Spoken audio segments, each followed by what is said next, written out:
Sou peregrino aqui, em terra estranha estou, no reino. Bem-vindo ao podcast Estrangeiros e Peregrinos. A mensagem de hoje será apresentada por Dennis Allen. Hoje é nosso dia de passeio pelos livros da Bíblia. Já chegamos à primeira carta de Pedro. E no final desta mensagem darei a resposta à pergunta 884 e a nova pergunta do dia. A primeira epístola de Pedro é uma carta bem prática, enviada pelo apóstolo Pedro a cristãos espalhados na Ásia Menor, que atualmente seria Turquia. Geralmente, se acredita que esta carta fosse escrita nos anos 60 depois de Cristo, talvez um pouco antes da perseguição severa de Nero contra os cristãos. Mas sua mensagem não se limita em termos de tempo nem geografia. A mensagem de 1 Pedro é facilmente aplicada em qualquer momento e qualquer lugar. Nessa carta, Pedro ensina a importância de encarar a vida de uma perspectiva eterna, ao invés de se entregar às paixões carnais que trazem prazeres momentâneos. Nós devemos lembrar que cada passo que tomamos nos aproxima mais do nosso destino eterno, seja a condenação ou o descanso glorioso na presença de Deus. Os capítulos deste pequeno livro tratam de assuntos ligados a essa perspectiva eterna. Capítulo 1 introduz o conceito de peregrinos, santificados, pessoas que buscam a vida eterna. Capítulo 2 frisa a posição dos seguidores de Cristo como a casa espiritual de Deus. Capítulos 2 e 3 falam dos papéis dos cristãos neste mundo, frisando especialmente a submissão. A nossa submissão a Deus, em primeiro lugar, mas também a submissão a outras pessoas em distintos papéis. Capítulo 4 trata da atitude dos discípulos do Senhor no meio de um mundo que os rejeita. E capítulo 5 inclui orientações para os presbíteros e comentários de encerramento da carta. Pedro dá destaque especial a alguns temas, entre eles a peregrinação, a santidade e a submissão. Ele usa as figuras de peregrinos e forasteiros, partindo da situação terrestre dos leitores originais, como ele cita no capítulo 1, versículo 1, para descrever a situação espiritual de todos os seguidores de Cristo, capítulo 1, versículo 17, e capítulo 2, versículos 11 e 12.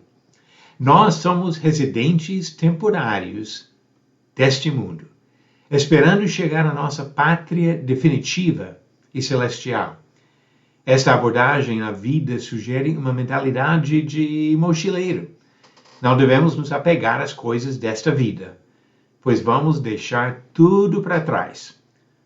O mochileiro vive livre para passar facilmente para outro lugar, não atrapalhado por um excesso de bens. Da mesma maneira, o cristão deve viver investindo na sua vida eterna e não preocupado com as coisas desta vida.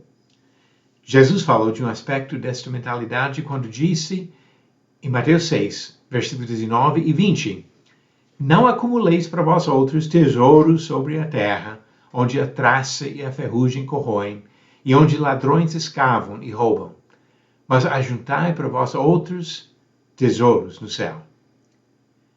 Pedro falou sobre os prazeres da imoralidade, da idolatria e dos vícios dos homens, como outro exemplo do mesmo problema. Ele disse, no capítulo 4, versículos 2 e 3, para que no tempo que vos resta na carne, já não vivais de acordo com as paixões dos homens, mas segundo a vontade de Deus. Porque basta o tempo decorrido para terdes executado a vontade dos gentios, tendo andado em dissoluções, concupiscências, borracheiras, orgias, bebedices, em detestáveis idolatrias. O alvo para o cristão é santidade. E o modelo perfeito é o próprio Senhor. Pedro citou o livro de Levítico quando ele disse, no capítulo 1, a partir do versículo 14, Como filhos da obediência, não vos amoldeis às paixões que tinhais anteriormente na vossa ignorância. Pelo contrário, segundo é santo aquele que vos chamou, tornai-vos santos também vós mesmos em todo o vosso procedimento. Porque escrito está, sede santos, porque eu sou santo. A santidade dos peregrinos depende da sua submissão. Em primeiro lugar, e acima de todos, devemos ser submissos a Deus. Diz, capítulo 1, versículo 17, ora, se invocais como Pai aquele que, sem acepção de pessoas, julga segundo as obras de cada um, portai-vos com temor durante o tempo da vossa peregrinação. Essa obediência a Deus exige também a submissão a pessoas que exercem autoridade sobre nós. Pedro ensinou os servos a se sujeitarem aos seus senhores, as mulheres a serem obedientes aos seus maridos, os cristãos a serem mutuamente submissos e todos a serem submissos ao governo. Em 1 Pedro, o autor incentivou os santos submissos a procurarem a vida eterna. Agora, a prometida resposta à pergunta 884. Qual era a origem de Doeg, o homem que denunciou a Saul, o sacerdote que ajudou Davi? Alternativas: A. Filisteu, B. Amonita, C. Edomita ou D. Moabita. A resposta alternativa C. Ele era Edomita.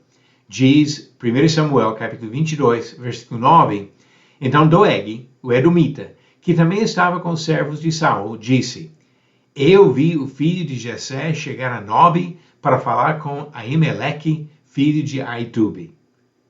Isso levou ao massacre de 85 sacerdotes e outras pessoas da cidade de Nobe. Doeg era Edomita. E pergunta 885, verdadeiro ou falso? Paulo ensina que Deus não permitirá que sejamos tentados além do que podemos suportar.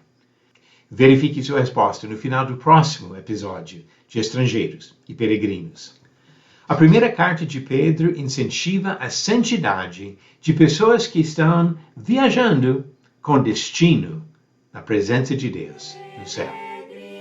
Obrigado por nos acompanhar nessa jornada pelas Escrituras.